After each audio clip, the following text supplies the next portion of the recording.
here with my teammates Anita Thakur, Ashima, Pooja and Sakshi to present a seminar on the yoga.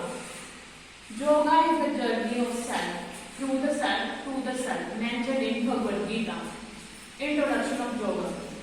Yoga is essentially a spiritual discipline based on extremely subtle science, which focuses on bringing harmony and science of healthy living. Yoga comes from the root word yud, which means to unite. The real purpose of yoga is to join ourselves with the divine energy, which means to join Jivanatma with that of Paramatma. Jivanatma is the individual conscious energy and Paramatma is totally unconscious presence, which is generally termed as God. The practice of yoga leads to find the pure origination in God's action. It is not like the union of sand and sugar, but it is like the union of sugar dissolved in water, which once merged cannot be separated. History and origin of yoga. In the beginning, there was a darkness, and darkness was covered with darkness. Then came the light with the word sound, Om. Om. Give rise to word and knowledge which combine with the Vedas. In the hierarchy of Vedic knowledge, there are 4 Vedas: Rig Veda, Sam Veda, Juj Veda, and Athar Veda. Then come 4 Sub-Veda or Upavedas. Then 6 components and then 6 sub-components, of which one is yoga. There are several types of yoga: Jnana Yoga, Bhakti Yoga, Karma Yoga, Hatha Yoga, Raj Yoga, Mantra Yoga, Shiv Yoga, and many more. Yoga is a part of Rig Veda. Maharishi Patanjali is considered as the authority on yoga, propounded yoga nearly 5,000 years ago. Lord Krishna and many saints of India have also spoken about the yoga. In the Middle Ages, the practice of yoga was confined only to the royal and the scholarly class. It was taught to the students in Gurukul of passing rigorous tests. In the recent years, by the efforts of many spiritual and religious leaders of India, the doors of yoga have been opened to a common man and each and every human being on this planet. Now, aims of yoga. The aim of yoga is mukti, that is, to liberate the person from 3 kinds of dukkhas. First, adhibhautik, second, adhidhavic, and third is adhyatmic. The ultimate aim of yoga is self-identification, self-perfection, which means comes from the self-purification and self-realization. So, we can say yoga is a way of life, a means to enjoy complete happiness and peaceful living. Now, coming to our next point, that is objective of yoga. Yoga can be attained to freedom for sorrow of life. It can achieve the internal happiness. Yoga can understand that Ishwar, Jeev and Prakriti are internal, infinite and immortal. It also inspires toward Jiva Shuddhi and Jag Shuddhi. Thank you, and I would like to pause Anita for further proceedings. I would like to thank my friend Krishna for introducing the word yoga so well. Now, I, Anita Thakur, will discuss about the principles of yoga. As you can see on the blackboard, here are some principles of yoga written. And the first principle is liberation teaching. Now, I will discuss what is liberation teaching. Yoga is traditionally called the liberation teaching. It seeks to liberate us from our limited vision of who we are.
our mind with the struggle and can free our mind with the habitual struggle for survival. And the second point is niyama. Niyama are related to individual body and senses, and niyamas are also ethical practices as yamas. There are 5 niyamas. First one is sucha, which means purity. Second is santosha, means contentment. Third one is tapas, which means self-discipline. And fourth one is swadhyana, which means self-study. And last one is ishvara parinidhana, which means surrender to higher source. Next one is asana. Asana means position or posture of body. It is also called the steps to involve in a yoga practice, and it is the first steps towards yoga. Now let's move to our next point, which is pranayama. Pranayama is the control on the process of breathing. Here the word prana means vital energy and asana means exercise. So this means the appropriate control on the process of inhalation and exhalation. Next is pratyahara. Pratyahara means self-control. With the help of this, one can exercise control over the process of senses. It leads to removal from external and internal sources to reach the deep meditation. Next is dharana. Dharana means complete concentration of mind, and dharana is the first step towards meditation. Next one is dhyana. Dhyana is the process of complete constancy of mind. It is a stage prior to samadhi, and dhyana remains attached to our lives at every point. Now, let's move to our last element, which is samadhi. Now, this is a cognitive nature. It means that the union of individual soul with the supreme soul is called samadhi. Now, I'm moving to my next topic, which is types of yoga.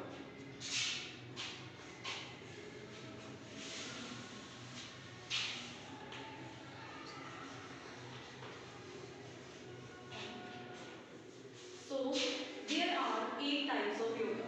First one is Hatha Yoga. Hatha Yoga is a standard term which includes most yoga styles and which helps to combine our breathing system with the posture of the body. Second one is Vinyasa. Vinyasa is a style of yoga which combines the rhythmic breathing system with the series of flowing posture. And it is a workout posture which helps in containing the dynamic or athletic types of energy in the body, and it is also called the power yoga. Next one is Iyengar yoga. Iyengar is a meticulous style of yoga giving emphasis to proper form of pose in performing yoga. And in Iyengar yoga, in class, they will provide us many kind of props like gloves, straps, blankets, etc. Next one is Ashtanga yoga. Ashtanga yoga is as similar as Vinyasa because both connects our breathing system with the posture of the body. But the traditional Ashtanga is quite different as it contains the sequence of poses. Now I would like to call Pooja for further proceeding. Now I am going to explain next 4 types of yoga.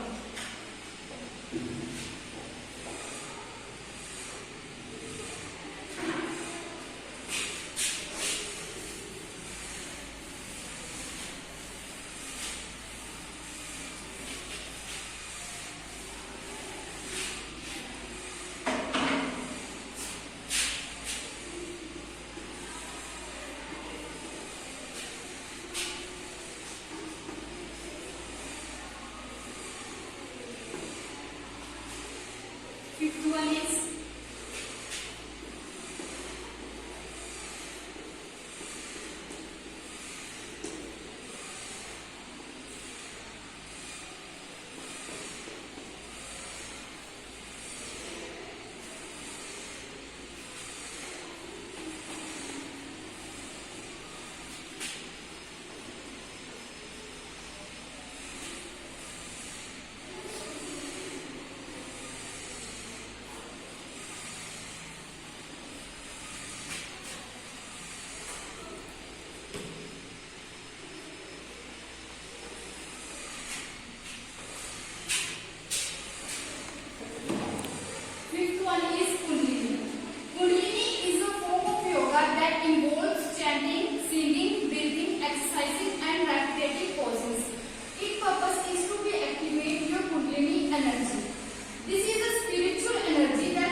mental tension. Yoga helps is reducing the mental tension. Dharana and Dhyan plays vital role in reducing the mental stress. Asanas like Makarasana, Shavasana and Bhujangasana are beneficial for relaxing stress and tension. Next is reduce obesity. Obesity is becoming a worldwide problem. Obesity makes a person prone to main disease. Next is provides relaxation. Rest and relaxation are essential for our body. Shavasana and Makarasana are relax the body and mind. Next is yoga can be performed easily. In fast life of today, everybody can be very busy, hardly any time of left yourself. Doing yogic exercise need only a small space. Next is spiritual development. Pranayama is also used for spiritual development. Padmasana and Siddhasana enhances the meditation power. Next is increased flexibility. Flexibility is very significant and it helps in movement of the body is efficiently. Chakrasana, Dhanurasana, Halasana and Bhujangasana are very beneficial to increasing body flexibility. At last but not least, improves health. Yoga not only maintains but improves our health. Muscles becomes more strong. Various systems of body like respiratory, circulatory and nervous improves in our body and overall health. Now I would like to call Sakshi for further proceedings. Thank you, Pooja. Now I will explain the pillars and the limbs of the yoga. Firstly, the pillars of yoga. There are 8 pillars or limbs of yoga. First one is yama. Second one is niyama, asana, pranayama, pratyahara, dharana, dhyana and samadhi. So I will explain the first pillar, that is yama. Yama, that is attitude toward environment. Yama represents sequence of ethical principles or ethical rules Hinduism and yoga follow. There are 5 types of yamas listed by Patanjali. The first one is non-violence, truthfulness, non-stealing, celibacy, that is right use of energy, and the last one is apragraha, that is non-greed and non-hoarding. The next one is niyama. Niyama is the attitude toward environment. Niyama are positive duties or observances. Niyama are recommended activities and habits for healthy living, spiritual enlightenment and liberated state of existence. There are 5 niyamas. First one is shocha, that is cleanness. Not only outer cleanness but also inner purity matters. Next, niyama